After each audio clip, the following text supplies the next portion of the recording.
नमस्कार सर. नमस्कार. आपलं स्वागत आहे आयकॉन स्टील प्रस्तुत बिल्ड आयकॉन या उपक्रमामध्ये. आज आम्ही आलो धाराशिवमध्ये आणि माझ्या सोबत आहेत एक सिनियर इंजिनियर व्यंकटेश वाघोलीकर सर.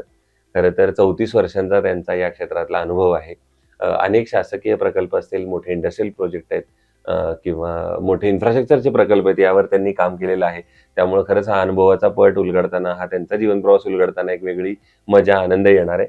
आणि सगळ्यात महत्त्वाचं म्हणजे मी म्हटलं तसं आम्ही धाराशिवमध्ये आलेलो आहोत, पण धाराशिव मधल्या अनेक महत्वाच्या पब्लिक सेक्टर मधल्या बिल्डिंग्स असतील, शासकीय संस्था असतील, त्या सगळ्या त्यांच्या हातून घडलेल्या आहेत. त्यामुळे तुम्ही जर धाराशिव मधले असाल किंवा धाराशिव मधनं फिरताना तुम्ही ज्या ज्या बिल्डिंगवर अशा प्रमुख नजरा जातील, तर ते बनवणारे हात आणि बनवणारा व्यक्ती माझ्या समोर आहे. सो आता त्यांच्याशी आपण थेट गप्पांना सुरुवात करणार आहोत. तर सर, पहिल्यांदा मला असं विचारायचं ते म्हणजे 34 वर्षांपूर्वी हा जेव्हा प्रवास सुरू झाला तो कसा होता? म्हणजे तुमची शाळा कशी होती, कॉलेज कुठलं होतं, आणि सगळ्यात महत्वाचं त्या काळी जेव्हा तुम्ही सिव्हिल इंजिनिअरिंग या क्षेत्रात उतरण्याचं ठरवलं असेल, तर तेव्हा यामागची प्रेरणा कोणाची होती, ज्यांच्यामुळे तुम्हाला असं वाटलं की आपण सिव्हिल इंजिनिअरिंग या क्षेत्रात जावं? काय सांगाल? माझं शिक्षण शालेय शिक्षण आणि 12वी पर्यंतचं शिक्षण धाराशिवमध्येच झालं. माझी स्वतःची अजिबात इच्छा नव्हती की मी सिव्हिल इंजिनियर बनावं किंवा इंजिनियर व्हावं. माझा ओढा 12वीच्या बेसवर थोडा बँकिंग क्षेत्राकडे होता. बरं. पण माझे पिताश्री यांची म्हणजे ते थोडंसं हिटलर वृत्तीचे होते. त्यांची इच्छा होती की तू शिकायचं तर तुला इंजिनिअरिंगच शिकायचं. आणि त्यांच्या हट्टाखातर मग मी इंजिनियर झालो. त्या काळात नवीनच इंजिनिअरिंग कॉलेजेस बरेचसे निघालेले होते. पण थोडंसं त्या कॉलेजलाही काहीतरी थोडं हे असावं, विद्यापीठालाही नाव असावं, म्हणून मी धाराशिव तुळजापूरच्या ऐवजी Walchand institute of technology Solapur, Walchand Nagar industries लिमिटेडच्या अंडरमध्ये ते कॉलेज चालू होतं. आणि तिथे वालचंद इंजिनिअरिंग कॉलेज सांगलीचा सगळा स्टाफ त्यांनी शिफ्ट केलेला होता. त्या कारणास्तव मी WIT सोलापूर इथं ऍडमिशन घेतलं आणि शिवाजी विद्यापीठातनं 1990ला BE सिव्हिल झालो. माझ्या कॉलेजची सिव्हिलची पहिली बॅच होती ती. तत्पूर्वी दुसऱ्या वेगवेगळ्या ब्रँचेस होत्या. सिव्हिलच्या पहिल्या बॅच मधनं मी WITतनं बाहेर पडलो. BE सिव्हिल झाल्यानंतर परत गावी आलो सोलापुरातनं. गावी आल्यानंतर काय करावं काय विचार चालू होतं. त्याच काळात थोडंसं बांधकाम क्षेत्रात बरीचशी प्रगती धाराशिव शहरात चालू होती. म्हणून मग मी कन्सल्टिंग इंजिनियर व्हायचं ठरवलं. आणि काही कालावधीनंतर उस्मानाबाद नगरपालिकेकडे माझं रजिस्ट्रेशनही केलं. आणि त्या व्यवसायात थोडासा प्रयत्न चालू ठेवला. 1-2 वर्ष बऱ्यापैकी मी व्यवसाय केला. पण अर्निंग जे काही BE सिव्हिल झालेला याला अपेक्षित होतं तसं काही दिसत नव्हतं. आणि त्या काळात पब्लिक मेंटॅलिटी पण तशी नव्हती की बाबा इंजिनियर लावावा, त्याच्याकडनं प्लॅन करून घ्यावा, त्याच्याकडनं डिझाईन किंवा सुपरविजन घ्यावं. त्या परिस्थितीमुळे मी 1-2 वर्षानंतर त्याच्यातनं थोडासा बाहेर पडलो आणि प्रायव्हेट जॉब चालू केला. त्या प्रायव्हेट जॉबमध्ये बऱ्यापैकी धाराशिव शहरातल्या ज्या काही शासकीय निमशासकीय इमारती आहेत त्या खूप प्रमाणात बांधकाम मी काम केलेलं आहे. आणि त्याच्यानंतरचा कारण हा प्रवास सुद्धा तुम्ही म्हणला तसं. आता मग पहिलाच प्रश्न मला असं विचारायचा आहे की आता इतक्या वर्षानंतर असं वाटतं का की खरंच तुम्ही बँकिंग क्षेत्रात समाधानी आनंदी राहिला असतात का? आता हे जे क्षेत्र आहे ज्याच्यात तुम्ही इतकं नाव कमवलंय त्यात तुम्ही खरं यश कमवलं? नाही सर, म्हणजे आता कदाचित त्या क्षेत्रात आनंदी राहिलो असतो की नसतो हे आज तरी नाही. पण मी जे आज काही जिथं आहे तिथं अत्यंत समाधानी आहे. आणि माझ्या वडिलांनी घेतलेला निर्णय योग्यच होता असं आज तरी माझं मत. बरोबर. म्हणजे ते जरी ते हिटलर स्वभावाचे असले तरी आतनं ते प्रेमळ होते आणि त्यांना तुमचं भलं आयुष्यात व्हावं किंवा चांगल्या तुम्ही मार्गाला जावं असंच वाटत होतं, म्हणून त्यांनी या क्षेत्रात तुम्हाला पाठवलं. मग या प्रवासानंतर पुढचा हे येतो ते टप्पा म्हणजे स्वतः केलेला वैयक्तिक पहिला प्रकल्प. तर त्याची काय आठवण सांगता येईल की जो ज्याच्यावर पूर्ण जबाबदारी तुमच्यावर होती आणि तो तुम्ही पहिला प्रकल्प इंडिव्हिज्युअली केलात असा? मी पहिला इंडिव्हिज्युअली केलेला प्रकल्प एक 2 BHK घर होतं. आणि मेजर प्रोजेक्ट म्हटलं तर धाराशिवमध्ये गव्हर्नमेंट पॉलिटेक्निकची प्रशासकीय इमारत आहे. तो महाराष्ट्रासाठी टाईप प्लॅन निवडला गेलेला होता. आणि अच्छा. त्याचं फर्स्ट इम्प्लिमेंटेशन धाराशिव मध्ये झालं होतं. क्या बात आहे. आणि त्या प्रोजेक्टवर मी अगदी थेडोलाइट लावून मार्कआउट करण्यापासून वा. ते शेवटच्या क्षणी हँडओव्हर करताना ट्यूबलाइट मोजून देण्यापर्यंत काम केलं. वा. त्यामुळे तो प्रोजेक्ट म्हणजे माझ्या आयुष्यातला सगळ्यात मोठा, सगळ्यात महत्वाचा आणि मला खूप काही शिकवून गेलेला प्रोजेक्ट होता. बरोबर. त्यामध्ये सो आता आपण सिव्हिल इंजिनिअरिंगशी रिलेटेडच काही प्रश्नांकडे येऊ. कारण तुम्ही म्हटलं तसा अनुभवाचा पट तुमचा फार मोठा आहे. कारण तुम्ही इंडस्ट्रियलमध्ये पण काम केलेलं आहे, मोठ्या इन्फ्रास्ट्रक्चर रिलेटेड पण काम केलेलं आहे, कमर्शियल बिल्डिंग केलेल्या आहेत आणि ऑफकोर्स रेसिडेन्शियल प्रोजेक्टवर पण काम केलेलं आहे. पहिला महत्वाचा प्रश्न येतो ते म्हणजे इतक्या वर्षात तुम्ही हे क्षेत्र बघताय, या क्षेत्रातलं बदलतं तंत्रज्ञान पण बघताय.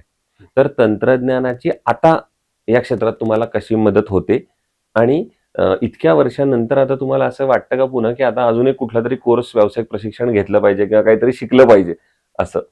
अगदी योग्य प्रश्न विचारलात तुम्ही. हो. की आता जे तंत्रज्ञान बदललंय, आता एक छोटं माझ्यावरनंच उदाहरण घेऊयात. 1991 साली मला एखाद्या क्लायंटनं माझ्या एखादं ड्रॉइंग द्या म्हटलं हो. घराचं काढून, तर कच्चं लाईन प्लॅन काढून ते ड्रॉइंग फायनल करायला कमीत कमी 1.5 दिवस 2 दिवस लागायचे. त्यानंतर त्याचं ट्रेसिंग वगैरे. आता तुम्ही हार्डली अर्ध्या तासात एक प्लॅन देऊ शकता. एक तासभर क्लायंट तुमच्या समोर बसला तर त्याला 4-5 तुम्ही प्लॅन आता दाखवू शकता. बरोबर. हे तंत्रज्ञानामुळे शक्य झालंय बरोबर. आणि खरंच तंत्रज्ञानानं खूप छान प्रगती केली आहे. आणि हो. मलाही वाटतं कधी-कधी की बाबा आपण काही गोष्टीत कमी पडतोय. बरोबर. जसं की आम्ही ज्या काळात शिकलो त्या काळात कॉम्प्युटर आम्हाला माहित नव्हतं, लॅपटॉप माहित नव्हतं. बरोबर. कालांतरानं परिस्थिती बघून शिकावं लागलं. तसं ऑटोकॅड किंवा जे काही त्याच्या संबंधित सॉफ्टवेअर्स आहेत. सॉफ्टवेअर्स आहेत हो. ते शिकायला पाहिजे असं आज सुद्धा मला वाटतं. वा.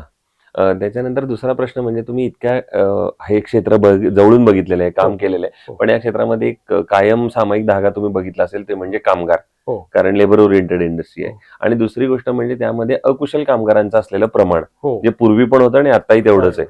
तर मग या अकुशल कामगारांकडून काम करून घेणं हे कितपत धोकादायक आहे असं तुम्हाला वाटतं आणि तुम्ही कसं बघताय या परिस्थितीकडे? अकुशल कामगाराकडनं काम करून घेणं खूप मोठं कठीण जॉब आहे. हो. खूप म्हणजे अति कठीण आहे असं म्हटलं तरी चालणार नाही. आणि आपलं जे फील्ड आहे इंजिनिअरिंग फील्ड, पर्टिक्युलरली कन्स्ट्रक्शन फील्डमध्ये तुम्ही कुठल्याही प्रोजेक्टवर गेलात तरी तुम्हाला तिथं 40-50% अकुशल कामगार भेटतील. बरोबर. म्हणजे नुसते अकुशल कामगार आहेत असं नाही, 50% अकुशल कामगार आणि उरलेले कुशल कामगार. त्यामुळं ते काम करून घेणं प्रचंड धोकादायक नुसतं आहेच हो. आणि त्रासदायक पण आहे. त्रासदायक पण. दुसरं तुम्ही आता कन्स्ट्रक्शन मध्ये सगळ्यात महत्वाची पहिला टप्पा असतो ते म्हणजे प्लॅन. हो. कारण प्लॅन केल्याशिवाय तुम्ही पुढे जाऊ शकणार जाऊ नाही. तर शकणार. प्लॅन या स्टेजला तुम्ही महत्व कसं देता आणि प्लॅन या स्टेजवर तुम्ही काम कसं करता? आता प्लॅनिंग हे म्हणजे कन्स्ट्रक्शन फील्ड किंवा आपल्याच फील्डमध्ये म्हणत नाही मी, बरोबर. इच अँड एव्हरी फील्डमध्ये प्लॅनिंग इम्पॉर्टंट आहे. प्लॅनिंग करून तुम्ही पुढच्या गोष्टी केल्यात तर पुढच्या सगळ्या गोष्टी सोयीस्कर आणि पुढचे सगळे सोपस्कार व्यवस्थित पार पडतात. हो. त्यामुळं पर्सनल कॅपॅसिटीमध्ये बोलताना प्लॅन किंवा प्लॅन करणं ही सगळ्यात महत्वाची गोष्ट आहे. त्यानंतर पुढच्या गोष्टी आहेत. बरोबर. त्यामुळे मी प्लॅनिंगला खूप इम्पॉर्टन्स देतो. दुसरं रेसिडेन्शियल मध्ये तुम्ही काही मोजके पण महत्वाचे प्रकल्प केलेले आहेत म्हणून एक प्रश्न त्या अनुषंगाने विचारतो. ते म्हणजे बऱ्याचदा रेसिडेन्शियल मध्ये त्या लोकांचं बजेट लिमिटेड असतं. हो. त्यांना असं वाटत असतं 15 लाखात 18 लाखात 20 लाखातच माझं घर बसवून द्या. हो. आणि एक इंजिनियर म्हणून तुमची जबाबदारी असते की चांगलं दर्जेदार बांधकाम करावं. अगदी तर हा दर्जा आणि बजेट या दोन्हीचा समतोल मग कसा साधता तुम्ही? समतोल साधणं थोडंसं कठीणच असतं, पण हो. साधावं तर लागतोच. हो. मग त्या सिच्युएशनमध्ये अगोदर RCC वर किंवा जी इमारत आहे ती पूर्ण करणे आणि जे फिनिशिंग आयटम्स आहेत त्याच्या बजेटमध्ये कर्टेलमेंट करणे एवढा एकमेव पर्याय त्या इंजिनियरकडे असतो आणि तेच सगळेजण करतात. बरोबर. तुम्ही शासकीय संस्था किंवा स्थानिक स्वराज्य संस्थांसाठी सुद्धा कामं केलेली हो. आहेत अनेक. तर त्यातले काही मोजके प्रकल्प सांगता येईल का? कुठल्या आणि कशा प्रकारचं ते काम होतं? तर शासकीय संस्थेचे काय काम केलेले गव्हर्नमेंट पॉलिटेक्निक बिल्डिंग आहे, त्याच्यानंतर ITI हॉस्टेल बिल्डिंग आहे, सेंट्रल ॲडमिनिस्ट्रेटिव्ह बिल्डिंग एक्सपान्शन आहे, म्युन्सिपल कॉर्पोरेशनची ॲडमिनिस्ट्रेटिव्ह बिल्डिंग आहे. या अशा बऱ्याचशा शासकीय इमारती काम केल्या. शासकीय ठिकाणी काम करताना आपल्याला फारसा काय वाव नसतो. बरोबर. तांत्रिक गोष्टीत प्लॅनिंगमध्येही वाव नसतो किंवा डिझायनिंगमध्ये वाव नसतो. आपल्याला दिलेल्या ड्रॉइंग प्रमाणे काम करणं एवढंच आपल्या हातात असतं. बरोबर. त्याच्यात ज्या काही प्रिकॉशनरी मेजर्स घ्यायच्यात तरी आता पूर्वीच्या मानाने आता एक झालं की मटेरियल कॉन्ट्रॅक्टरचं असतं, त्यामुळे थोडासा आता त्या कॉन्ट्रॅक्टरला किंवा कॉन्ट्रॅक्टरच्या इंजिनियरला वाव आहे. पण पूर्वीच्या काळात काय होतं की सगळं मटेरियल सप्लायड बाय डिपार्टमेंट असायचं, त्यामुळे जे मटेरियल येईल त्या मटेरियलमध्येच काम करावं लागतं. काम करायला आता एखादं कन्स्ट्रक्शनचं काम घेतलं आणि त्या कॉन्ट्रॅक्टरच्या प्रोजेक्टवरच्या मॅनेजरला किंवा प्रोजेक्ट इंजिनियरला वाटलं की बाबा नाही चांगला आहे, आयकॉन स्टील चांगला आहे, आपण इथं आयकॉन स्टील वापरायला पाहिजे, तर तो वापरू शकतो. पण पूर्वीच्या काळात तसं नव्हतं की आयकॉन स्टील वापरता येईल किंवा तो सजेस्ट करेल ते स्टील वापरता येत नव्हतं. शासनानं जे खरेदी केलेलं मटेरियल आहे तेच वापरणं त्याच्यावर बंधनकारक. बरोबर. जसं हे क्षेत्र बदलताना तुम्ही बघितलं त्याप्रमाणेच तुम्ही अर्थात मूळचे धाराशिवचे असल्यामुळे हे धाराशिव बदलताना सुद्धा तुम्ही बघितलंय, त्याच्या सगळ्या प्रवासाचे तुम्ही साक्षीदार आहात. तर मला त्या अनुषंगाने एक प्रश्न असा विचारायचा आहे, एक इंजिनियर म्हणून तुमच्या स्वतःचं वैयक्तिक विकासाचं विजन धाराशिव बद्दल असं जर विचारलं तर तुमच्या डोळ्यासमोर कुठले मुद्दे येतात की जे पुढच्या 15-20 वर्षात ज्या मुद्द्यांवर काम करायला पाहिजे किंवा विकासासाठी ते महत्वाचे आहेत?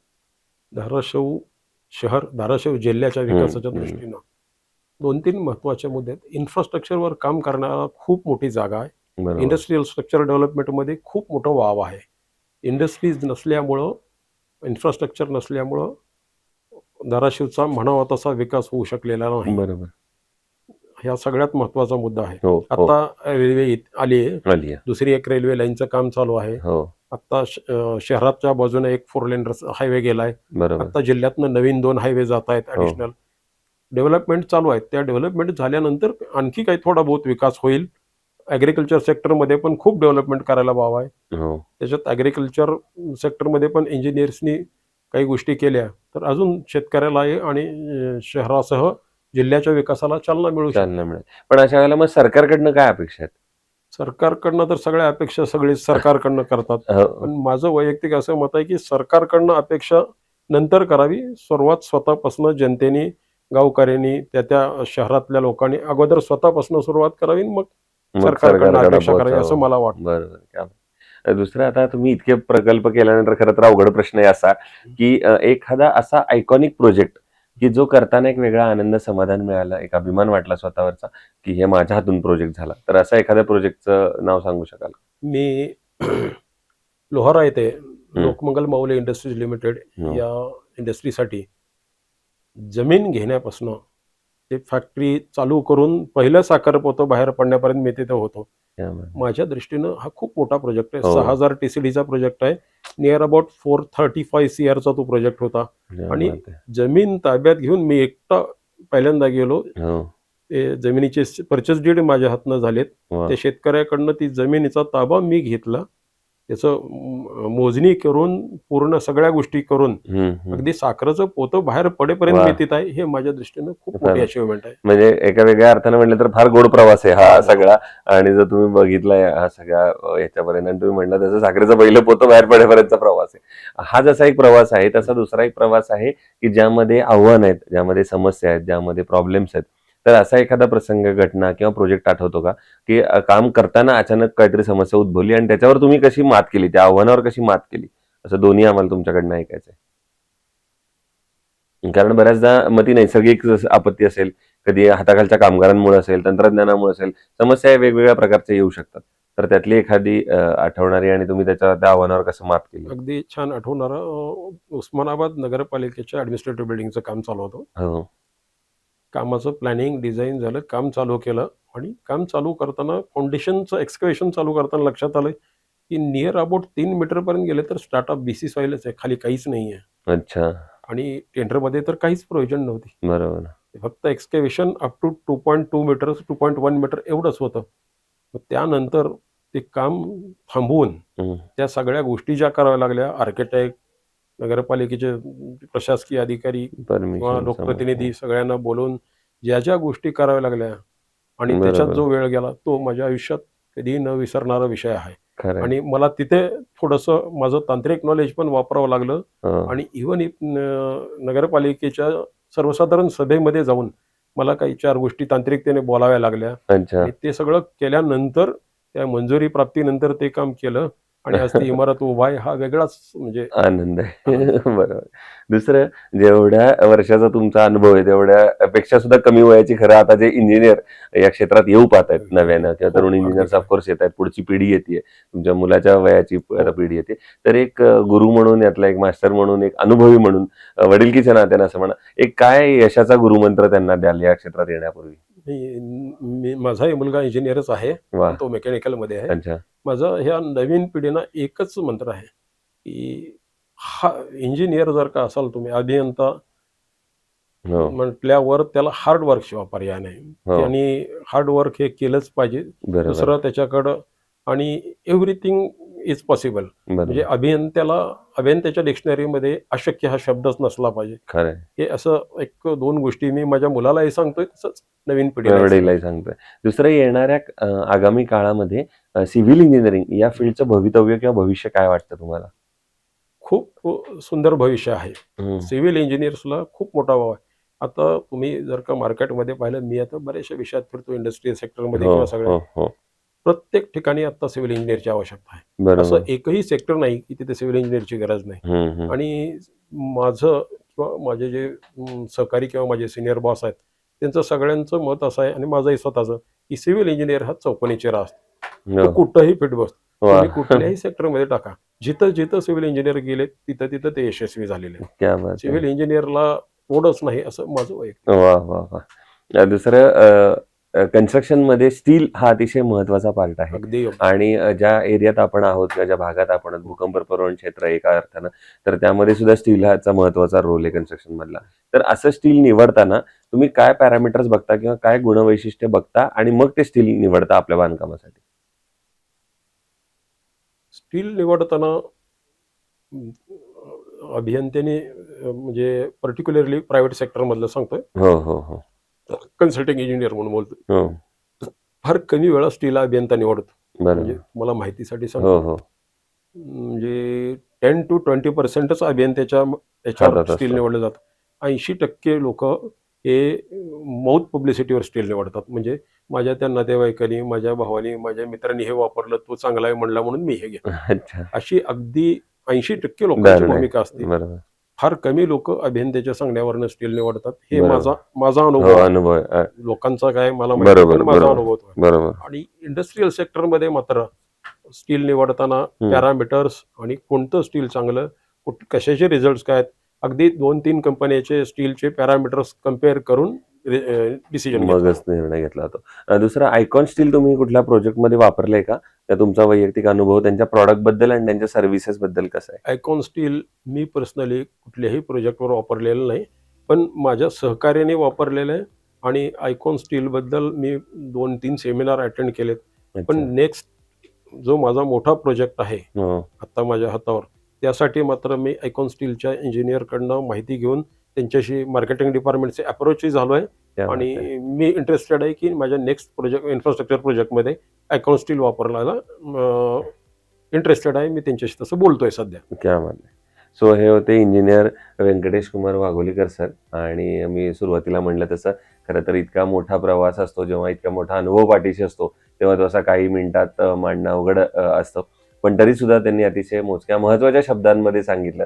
त्यातला एक महत्वाचं मला आवडलेलं वाक्य होतं, म्हणजे सिव्हिल इंजिनियर हा चिऱ्यासारखा असतो, तो कुठेही बसवा तो फिट बसतो, पण तो फिट बसत असताना तो एक मोठी भिंत उभारत असतो, एका रूपानं समाजाला आणि देशाला बळकट करण्याचं काम करत असतो. आणि मग हेच तुम्ही काम इतके वर्ष केलं. आणि सगळ्यात महत्वाचं म्हणजे जे रोड ब्रिजेसची सगळ्यात महत्वाची कामं केली, जेणेकरून 2 गावांना, 2 संस्कृतींना जोडण्याचं तुम्ही काम केलंय आणि पुढच्या येणाऱ्या पिढीसाठी एक रस्ता बनवून ठेवलेला आहे. तर त्यासाठी जे तुम्ही आजवर काम केलंय त्याच्यासाठी, आणि जे भविष्यात तुम्ही असेच आयकॉनिक प्रोजेक्ट तुमच्या हातून घडावेत, यासाठी माझ्याकडून आणि आयकॉन स्टील दोघांकडून मनपूर्वक शुभेच्छा. धन्यवाद. धन्यवाद.